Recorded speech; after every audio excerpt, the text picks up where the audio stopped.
세상에서 가장 비싼 물건을 파는 직업. 대한민국에서 가장 비싼 물건이라면 역시 집이다.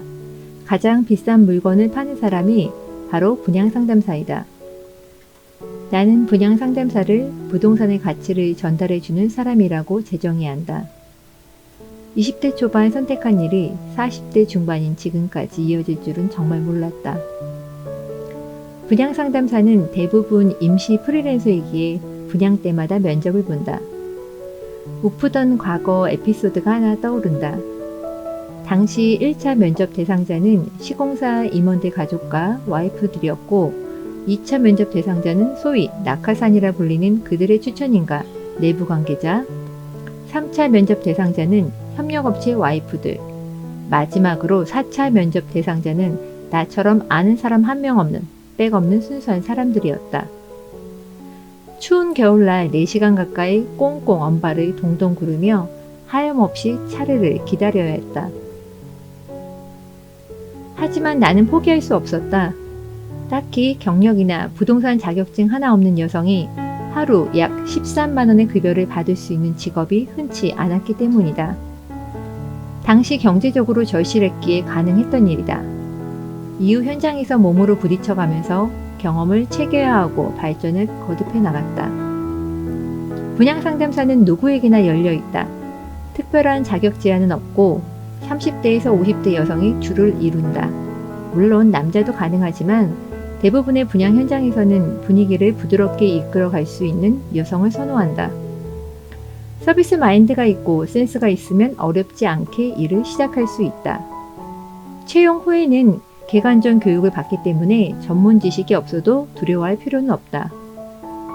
분양 상담사 업무는 모델하우스 오픈 전과 오픈 후로 나뉜다.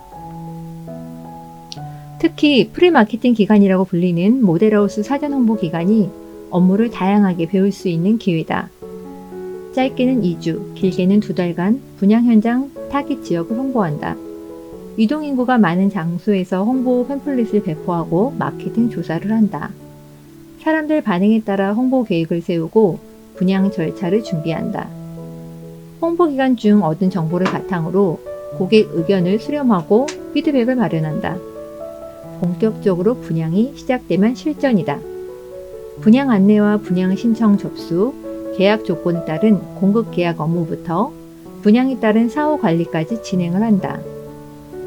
이처럼 체계적인 지식이 필요한 분야임에도 불구하고 입문이 쉽다 보니 가끔 아르바이트 마인드로 일하시는 분들을 만난다. 급여가 대기업 5년에서 6년차 연봉 수준이지만 스스로 일의 가치를 낮게 평가하고 이를 부끄러워한다. 분양 상담사 역시 전문성을 요구한다. 10년 넘게 이 일로 밥을 먹고 살면서도 경력을 발전시키기보다 그 자리에 안주하는 분들을 보면 안타깝다. 모든 일에는 장점과 단점이 있다. 어떤 이는 고소득을 꿈꾸며 장밋빛 청사진을 이야기하고 또 어떤 이는 상처와 수수료의 폐해를 지적하기도 한다. 가끔 지인 소개로 쉽게 일을 시작했다가 큰 실망을 안고 돌아가는 분도 봤다. 이 분야에서 20년 넘게 일해온 내게 분양 상담사란 직업은 참 고마운 존재다. 무엇보다 금전적으로 어려웠던 시기를 극복할 수 있게 해주었고 잃어버렸던 자신감도 되찾게 해주었다. 마음먹기에 따라 직업에 대한 생각과 만족도는 달라질 수 있고 삶 역시 달라진다.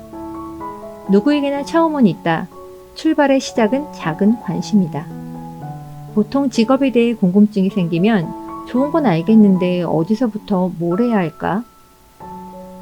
나 역시 20년 전 당신과 비슷했다. 아는 건 아무것도 없었다. 그저 잘해보고 싶다는 의욕뿐이었다.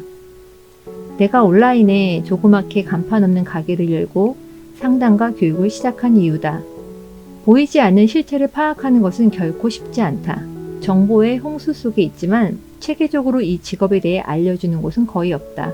각자의 이해관계 속에서 단편적인 설명만 있을 뿐이다. 하지만 제대로 공부하고 준비한다면 기대 이상의 멋진 변화를 맛볼 수 있을 것이다.